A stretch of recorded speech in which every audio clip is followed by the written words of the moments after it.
Bam.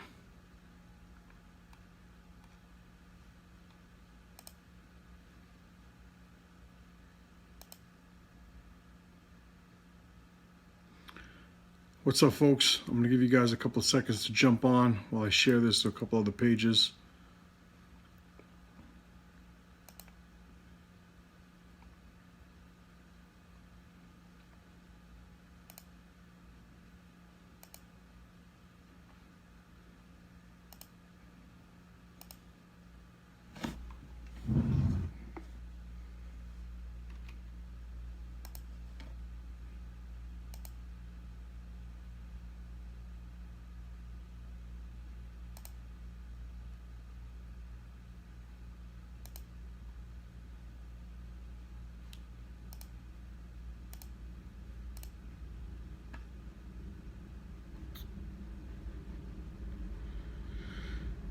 What's up, Big Mark? What's up, Willie?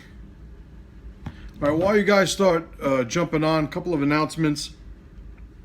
And Facebook has a feature that I could bring people on if they have a camera, and I guess they're using the app. What's up, Laura? Mr. Calvani's in the house. Salute, my friend. I was swinging the gata literally 10 minutes ago. What's up, Cap? I want to talk about Chicle, man. I'm going to shout you out, Chicle, but hopefully you're home. What's up, Jojo? I'm Ben Kerwin. What's going on, brother? What's up, Kiva? Bam, little shout out for Kiva right there. Little beard oil. So we're going to talk about, or I'm going to talk about the politics of having no politics in martial arts. And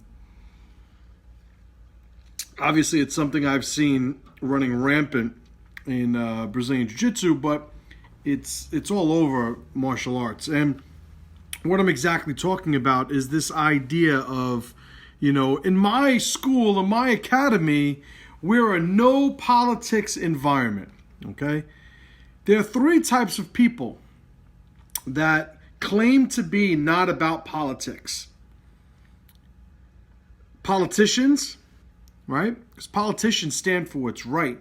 And they'll tell you whatever the fuck you want to hear in order to get elected. Merchants. Merchants can't allow themselves to be sort of backed into a corner on a position. Because how will you buy their goods, right?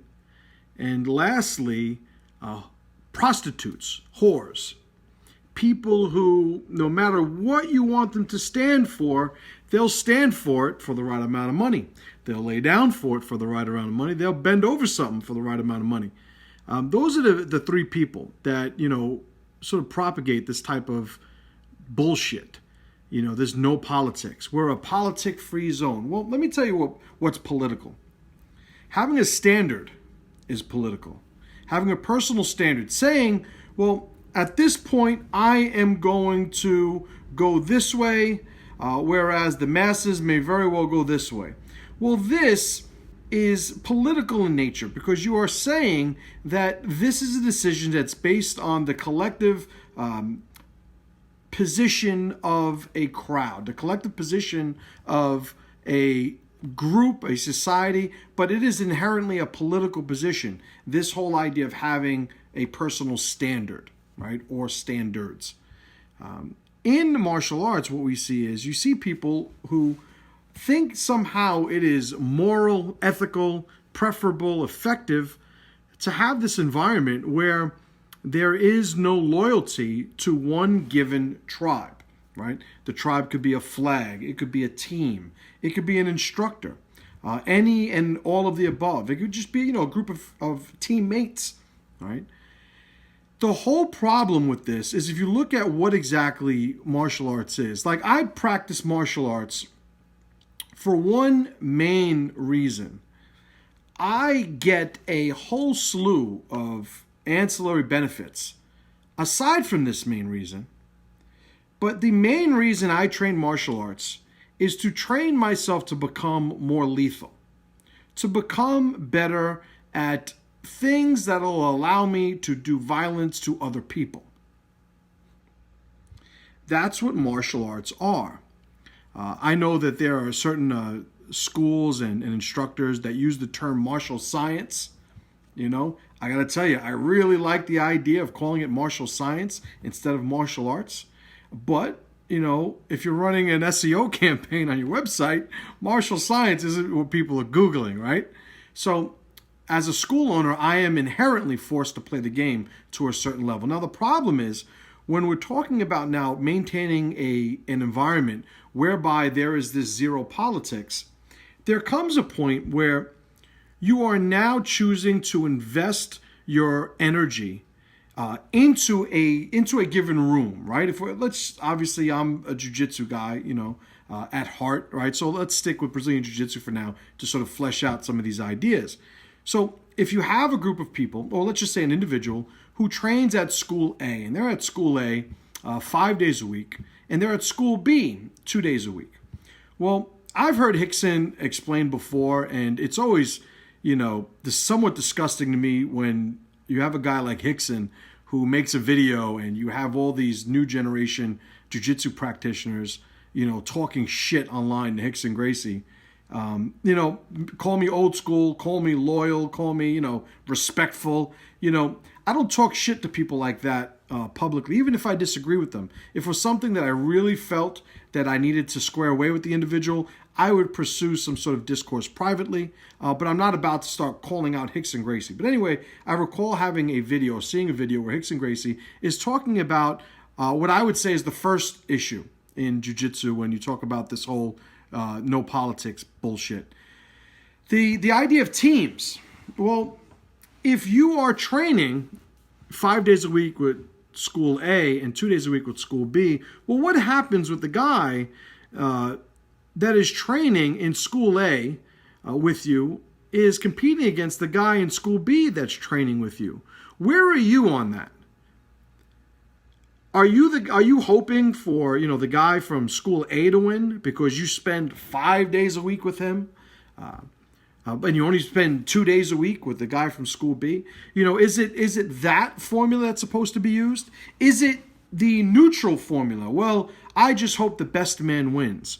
Well, let's scale this up to illustrate it in a different way. What if you were somebody with a dual citizenship, right? So we have a lot of people in this country that have dual citizenships. If these two countries were to go to war, and now this is a logical exercise, right? In SIOC, we would call this an LOT type drill, where we're using logic to sort of flesh out these different variables and permutations and find out where we stand on them, because it gives us a better understanding of what our standards are, ironically, right? Our political positions, ironically. So you have dual citizenship and these two countries go to war. Who is it that you want to win? So obviously the stakes are a little bit different in war as opposed to a jiu-jitsu competition, where in war, you know, you have one side or each side trying to kill each other. Where do you go in that? And if you say and identify yourself as being neutral, even though you have membership to each one of these individual nations, how do you think that those nations will treat you? We'll come back now to the martial arts situation, come back to the jiu-jitsu school situation. Well, when you're training in one school half of the week, and you're training in another school half of the week, and people from these schools compete against one another, and you're the odd man out, and you're the guy that says, well, hey, you know, I'm neutral in this. How exactly are you expected to be treated by the people from either school? In Brazilian Jiu-Jitsu, especially in MMA, there's times where you're working on new things. There's time where you're allowing yourself to become vulnerable in training, because that is going to give you the level of preparation you need for a fight, right? I run a lot of, you know, Jiu-Jitsu fighters through camps, and there are times where I have guys who are MMA champions who could have the shit beaten out of them by a white belt, because that's the level of intensity they bring themselves through or two in a training session. Well, it is paramount in those type of scenarios that I trust the people that they are on the mat with, that I trust the people that they are sparring and training with to not hurt them, to not try and make a reputation off of this person who is widely outside of the school respected as a fighter, all right? So when you're somebody who says, well, listen, and this is, all right, so the first time it's the predicament is the one that Hickson had spoken about many times, where it's the team thing. It's like, who are you going to root for? The second scenario, whereby I think a lot of people run into a problem with the whole no politics thing, is they just don't have the balls to put their standard into the environment that they are responsible for.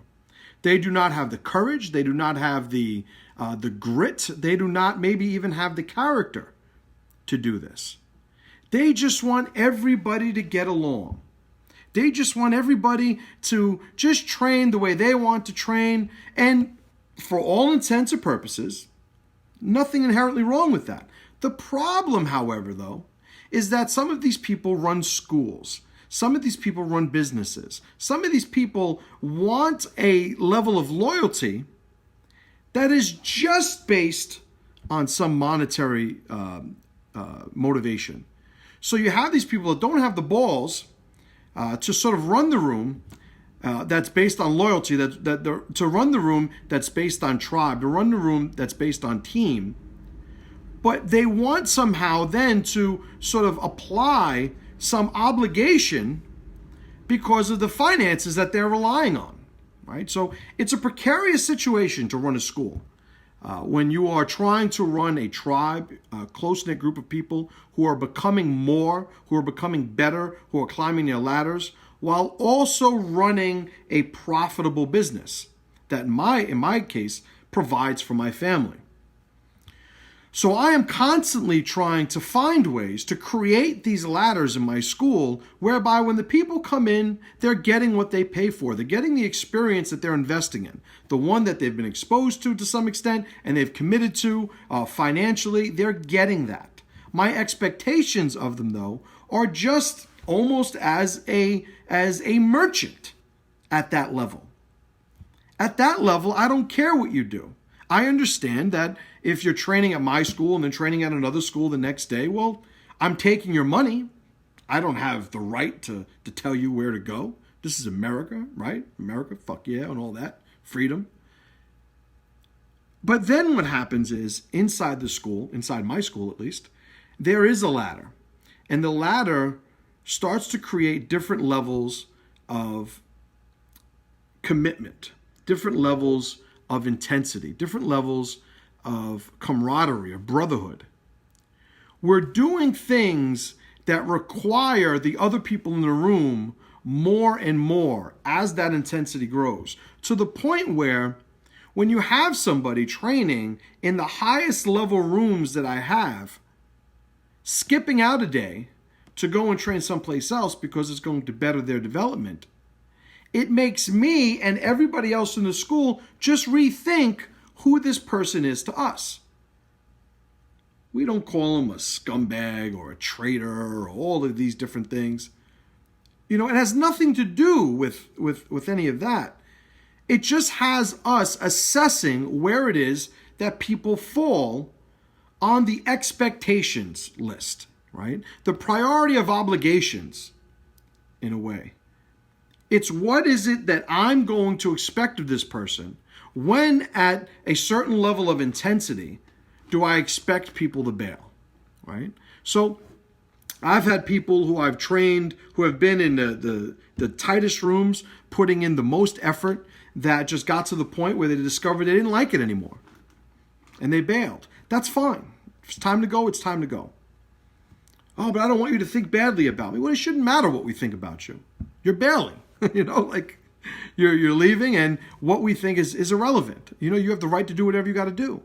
See, people have the ability to choose their decisions, and that self-selection warrants consequence.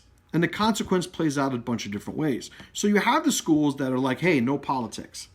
Well, I know somebody who used to have somebody in his school all the time holding seminars Don't you know the guy went and opened up a school a couple of miles away, took a whole shit ton of his students? Now, the guy had him in for seminars, was doing the right thing by him, but the guy ran the school that, hey, no politics, we're all friends. So they all left. I hope he wasn't mad about it. I have never spoken to him about it. I could only assume that, listen, you gotta go to work the next day, I guess. But isn't this some shit when you have students who think that they can go to another school and there's absolutely no consequence in the school in which the people who have invested you in are expecting you to participate? Usually, here's a couple things about the guys that say, I don't believe in politics. They're either selling you something, they have a school that's going to go out of business in a couple of months, they don't give two fucks about you and are just worried about their own training or their main guy's training, or they just don't have any fucking balls and their school is going to be a train station for as long as it's open. People coming in, people leaving, the guy going, hey, you know what, it's okay. Let's all just train. Let's all just do jujitsu. That's not what jujitsu's from. That's what sport has done to it. Right? I've thrown out black belts. So believe me when I say I don't give a fuck. I don't care if you're a guy who has UFC talent or world champion talent in sport. Like, I don't give a fuck. If you're not here for everybody that's in the crew, it's time for you to move on. People accuse me of a lot of things, but you can't accuse me of being inconsistent. I've been the same fucking dude since 2002 when I opened my school. Long fucking time. I've been saying the same things. I had the same instructor since the beginning. Right? Rob Kahn down in Florida, he moved years ago. Like, you know how many people, and some of you guys may be watching this video right now, that invited me to join your team? And I was like, no, I'm good.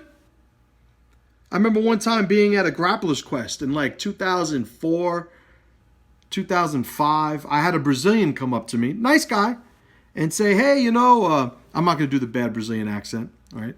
But he was like, hey, you're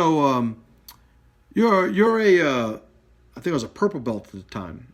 You're a purple belt, right? And I said, yeah, I'm a purple belt. He said, who's your school under? I said, well, what do you mean? He said, well, your school, you have a school, right? I said, yeah, the Jungle Gym. Who's it under? I said, it's under the fucking landlord's roof. Like, I don't understand what you're asking me. I don't have to be under anybody. Now, there's a price you pay when you open a school like a blue belt like I did. There's a price you pay. Right? You get ostracized by certain people. Other people don't want to let you in the doors. I am one of the most loved and hated people in Brazilian Jiu-Jitsu at the same time. Anybody who's kept it straight with me, goddamn well I've kept it straight with you. The problem, though, is when people are full of shit, I don't give a fuck who you are. I tell you you're full of shit. So when I'm looking at this no politics philosophy, how is it that anything's ever been built of substance without philosophy, or without the politics and the philosophy that goes along with it? Without choosing the standards and choosing the type of people that you want to associate with. Okay, what if I'm a pedophile and I join your school? Is that okay?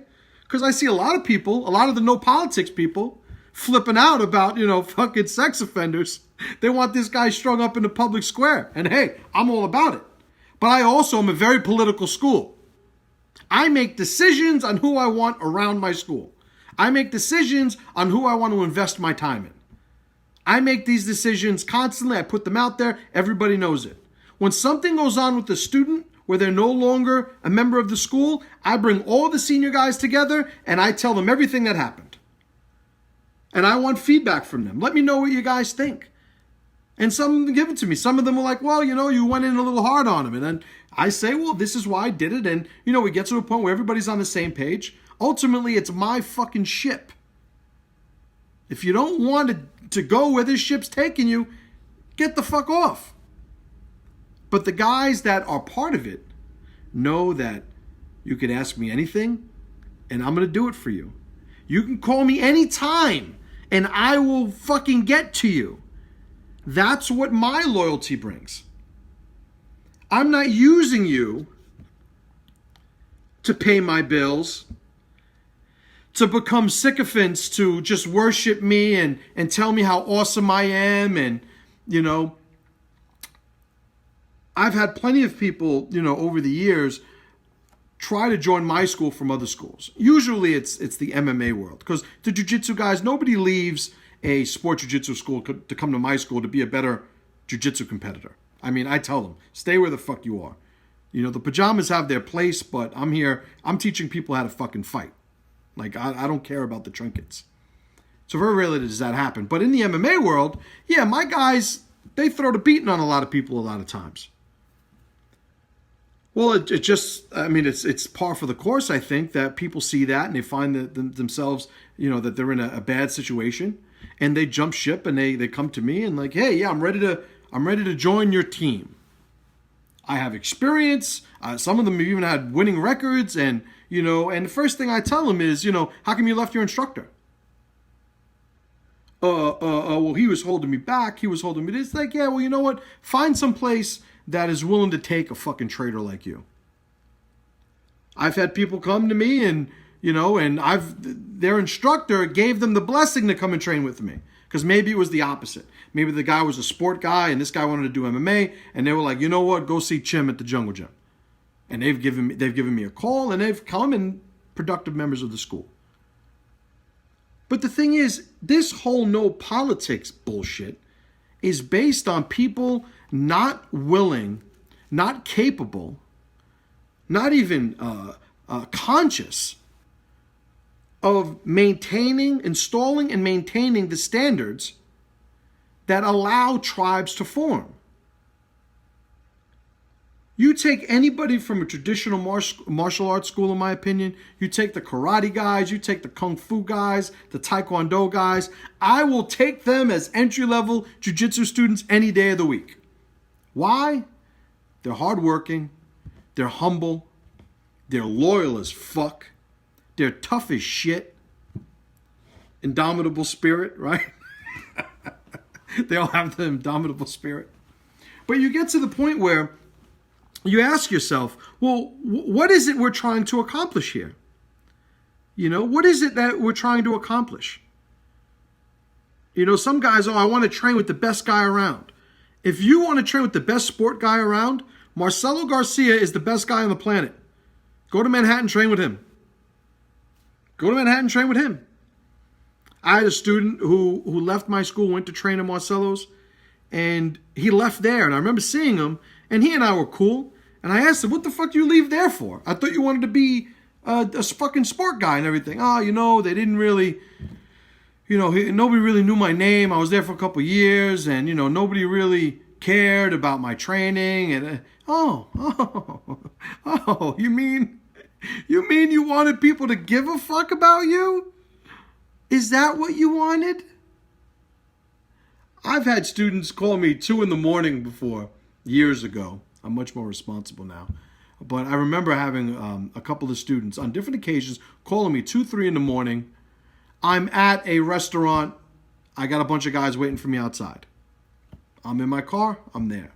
I'm at a bar. I got a crew outside waiting to fuck me up. I'm in my car. I'm there. Like, I train martial arts to prepare to do people harm.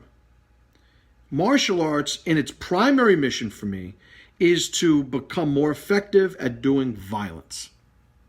In the pursuit of the effectiveness of violence and its application, I have to develop all of these other attributes that lend itself to a more formidable warrior. Today's, we're coming up on the end of 9/11 and a very patriotic day. And, if you think about, soldiers or military men that are overseas and in all these different conflicts, that I agree is probably a little bit too many, different topic. But you have these guys over there and they're putting it all on the line. A lot of them losing their lives. Oftentimes, if you were to ask them, for the brothers on either side of them, for the camaraderie, for the tribe. Many of them, obviously, great patriots. But if you were to ask them, well, what's the big deal? You fight for this country, you fight for that country. What's the big deal? These guys wouldn't know what to do with you. Because these guys are the ones playing martial arts at the level that martial arts was evolved. If you do things wrong, you die. If you do things correctly, you live. And the other guy dies. Well, what are those things? Well, I've had the privilege of knowing guys in the military who were some of the greatest warriors that none of you have ever heard of. And what are some of the commonalities that I see amongst them? Brotherhood, discipline, loyalty, dedication. All of these things make them more formidable warriors. Those people that have been thrust into those situations, that have collapsed, that have fallen apart, that have allowed themselves to come undone because of that experience, what are some of the things that we see in common? Loners, arrogance, self-preservation over tribe. It isn't rocket science how these things evolve. It isn't rocket science what it is that allows us to become better people, what it is that allows us to just sell ourselves for comfort, for trinkets, for popularity, for fucking Facebook likes. I don't give a fuck about any of that. I'm here for the conversation. I'm here for the strengthening, the forging of my own personal philosophies. I'm here to learn about things I don't know. I'm not here to make friends with people. I am here to recruit allies. I'm here to find people who are willing to invest in me as I will invest in them, and together we will create a synergy from which we will both benefit. That is an open formula that I have. And the people that I've known for years know I'm the same day one as I am today. The same type of person spouting the same types of philosophies, certainly evolved and changed with experience. I've corrected many things that I think I was off the mark with, but open and honest about it the entire time. I'm not the biggest, baddest man on the planet. I'm not the best instructor on the planet. I don't have the best school on the planet. I don't need to make those claims. All I know is in my school every day we train. We train together. We train under pressure. We train to be prepared. We train to be ready. And that preparation, that readiness allows things in our lives to benefit from the things we do on the mat to train for violence. It allows us in our marriages. It allows us in our relationships with family members and friends, in our businesses, in our alliance building formulas that have nothing to do on the surface with martial arts. Training with the tribe that you believe in, that you stay connected to, it's a special thing to sacrifice your own resources for another person. There is a special benefit that one gets from having something that he will sacrifice his own well-being and resources for. I have a whole school of students that can call me any day of the week, and I'll be here. If I didn't give a fuck about them, that would never happen. Martial arts has turned into a money machine. It's turned into this culture of trinket collecting. I got the medals. I got all the medals. All right, you got all the medals. What the fuck does that mean? Hey, if you're making money from it, okay, you've got a job. This is job training then. Different situation. But don't sit here thinking that the martial arts is about smiles and happy laughter every day and, always getting along and always feeling comfortable. That's not what this is about. It's about forging yourself from the raw material of you that showed up that first day into the weapon that the martial arts process is putting you through. If you don't learn about serious things in the martial arts, you'll never learn anything serious. You will never be able to stand any pressure. You will never be able to stand by somebody when the cost is really high. You'll never be somebody who is going to have the privilege of sacrificing yourself for another person for a greater cause. Because the people that say no politics, there is no greater cause than them. That's how they live. You know, in the time that I've been doing jiu-jitsu, and I've been doing jiu-jitsu since fucking 2000, 2001, like, I remember the way it used to be where we'd go to tournaments and Grappler's Quests, and I'd see guys from other schools. There were the guys from Balance, you know, the Miglorises, and, you know, Marco Perazzo, and I remember Joe Prioli. I remember a whole bunch of people that were from that whole group. There was the Henzo guys, you know, Jamal Patterson, Alan Teo, Sav, Chris Savarese, you know, all these people that were from that group that I met, Sean Williams, like all of these people, we always, like, these are people that I'm still friends with to this day. But back in the day, there was no misunderstanding of what team we were with, of where our home was when we left. Everybody got along. We didn't have to have this, hey, no politics, man. We don't, you know, nothing, you know, like none of that was a component of the environment there. But everybody got along because everybody understood that at the end of the day, I'm going to go back and I'm going to reinvest in the people that invested in me. I'm going to continue to develop as a martial artist with the people that took me in from day one and gave me investment of energy that I probably didn't deserve, didn't warrant. Those are the people who I'm going to reinvest in. Is that political? Of course it's fucking political. I'm choosing who I am associating with. Standards is a political statement. To have personal preferences is a political statement. You don't want to be political?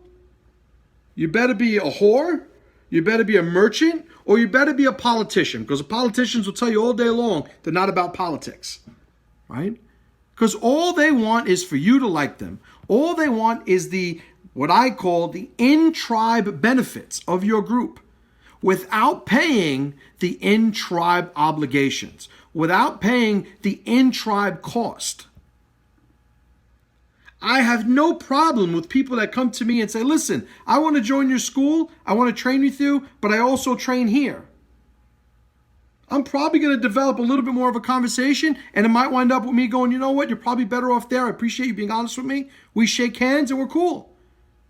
It might be, you know what, yeah, I don't give a fuck, might as well. I remember years ago, and I won't say his name, but cool guy, he came to me to train in the gi because his school only did no gi. And I was like, all right, no problem. And his school, he's a black belt now in his home school. Great guy, great training. I remember a couple of guys that came to train with me because their school closed down. Their instructor, you know, left the school went out of business, they had no place to train, they came to me to train. A couple of years later, their original instructor opened up another school. So he had a school again. They came to me, they said, you know, Chim, you know, he opened a school again. Would you mind if I went back? Because I said, absolutely. That's your instructor. Absolutely go back. So it's not about, you know, creating this isolationist mindset whereby nobody's allowed, you guys better not talk to anybody at the tournament. You better not make any friends. It has nothing to fucking do with that. It has to do with respecting the bonds of loyalty. Not only between you and your teammates, you and your students, you and your instructor, but also the relationship between other instructors and their students. I know one piece of shit who will pay top dollar to have any jiu-jitsu champion come and join his team.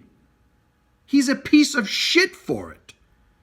And you look at every other area of his life, and it's the life of a piece of shit. This isn't a mystery. It isn't a fucking, like, how is it that this guy, his life is just full of fucking disasters? I fucking wonder. Maybe because he doesn't give a fuck about loyalty. Maybe because he doesn't give a fuck about anybody but himself. Hey man, no politics. Let's just train jujitsu, says the fucking whore. I remember years ago shouting some guy out, some Brazilian, who wrote an article about, every instructors that tell their students they can't train in other schools are closed-minded and selfish and he wrote this whole thing. And I'm like, get a load of this fucking guy. Sure as shit, literally the next day, he came out with an online product where you could fucking become a member of his online site and learn jujitsu. It's like, I thought he was just an asshole. It turns out he's a merchant piece of shit. I don't know. I'm fucking rambling. I'm fired up tonight. Had a couple of interactions today that just fucking aggravated me. I appreciate you guys hanging out. Share the video. Any questions, send them to me. Maybe I'll respond to them in the comments. I appreciate you guys. I appreciate you guys being loyal to your fucking schools, too. You could always stop by the jungle gym, but at the end of the day, you got to fucking go home. All right, guys. Talk to you soon. As always, brothers and sisters, pressure to power.